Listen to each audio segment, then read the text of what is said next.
Meu nome é Adolfo Maia Júnior, eu sou professor do Instituto de Matemática da Unicamp e também coordenador do Núcleo Interdisciplinar de Comunicação Sonora da Unicamp também. Eu quero falar com vocês hoje sobre a ligação de modelos formais e música. O que são modelos formais? Modelos formais são nada mais, nada menos do que uma estrutura abstrata, onde existem certas regras de como manipular os objetos desse sistema formal, desse conjunto de objetos. A aritmética, por exemplo, é um exemplo fantástico de modelo formal, porque nós temos os números, que são os objetos, e temos as operações de como manipular esses números.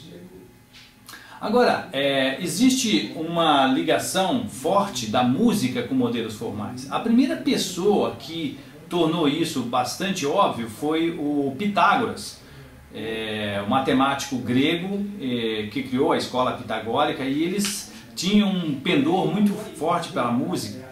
E o Pitágoras foi o inventor praticamente da escala que nós conhecemos como escala diatônica.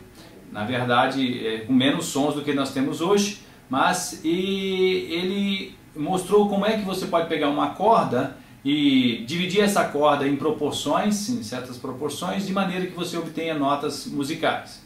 Posteriormente, um outro grego, chamado Aristoxenos, ele generalizou em muito o modelo de Pitágoras, fazendo a divisão do que o Pitágoras chamava um oitavo, que nós chamamos hoje de uma oitava, entre um dó, por exemplo, e outro dó acima dele, logo acima dele. Aristoxenos dividiu esse intervalo em 100 unidades. Então depois houve bastante criação de escalas e modos de cantar que os gregos inventaram.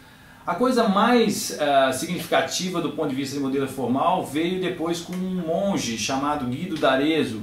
Foi o inventor do pentagrama, que é esse conjunto de 5 linhas nos quais nós escrevemos as notas musicais. E ali nós já temos uma coisa muito interessante, nós temos uma formalização, uma escritura da formalização da música, né? Então foi uma grande invenção do Guido d'Arezzo. Na verdade ele inventou um tetragrama, não um pentagrama, mas depois foi necessário acrescentar mais uma linha. E ele também foi o inventor do algoritmo musical. O primeiro algoritmo musical foi Guido d'Arezzo que inventou. E o algoritmo consistia em você substituir associar as letras, os vogais especificamente de um tema litúrgico, numa oração, por exemplo, ou um canto, com notas musicais. De maneira que, num certo sentido, ficava automatizado quais eram as notas que seriam cantadas naquele texto litúrgico. Bem posteriormente, Bach utilizou na sua oferenda musical processos formais e até geométricos nesse sentido, porque ele escreveu um cânon, por exemplo, que é chamado cânon do caranguejo, em que se você lê na partitura o cânon da esquerda para a direita ou da direita para a esquerda, é o mesmo cânon. Então ele introduziu o conceito de simetria em música, né? Isso é uma coisa extremamente interessante.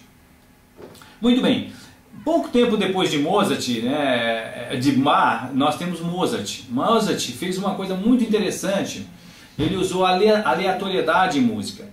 Nós temos hoje um exemplo dessa aplicação que é chamado jogo dos dados de Mozart. O que fazia o Mozart? Ele selecionou um conjunto de temas, pequenos motivos, e ele numerou esses motivos, sei lá, de 1 até 99, por exemplo, e sorteava nos dados qual era o tema que seria colocado na pentagrama num certo lugar. E depois sorteava de novo, ia colocando, de maneira que ele podia criar, por exemplo, um minueto totalmente feito com processos aleatórios, com um jogo de dados. Então esse foi o primeiro exemplo de aleatoriedade em música. Começo do século XX, com Arnold Schoenberg, que nós temos uma nova investida do ponto de vista de métodos formais em música. Quando o Arnold Schoenberg inventou a música dodecafônica, ele utilizou esses processos geométricos que o Bach tinha utilizado muito antigamente, só que agora de uma maneira muito mais livre, muito mais, vamos dizer assim, numa maneira moderna. Então a ideia era você construir um tema com 12 notas e você utilizar simetrias tais como inversão dessas notas, a inversão, o retrógrado e até o retrógrado da inversão, fazendo as duas coisas sobre um determinado tema. Então ele utilizou, vamos dizer assim, operações formais sobre um tema. Isso foi no começo do século XX.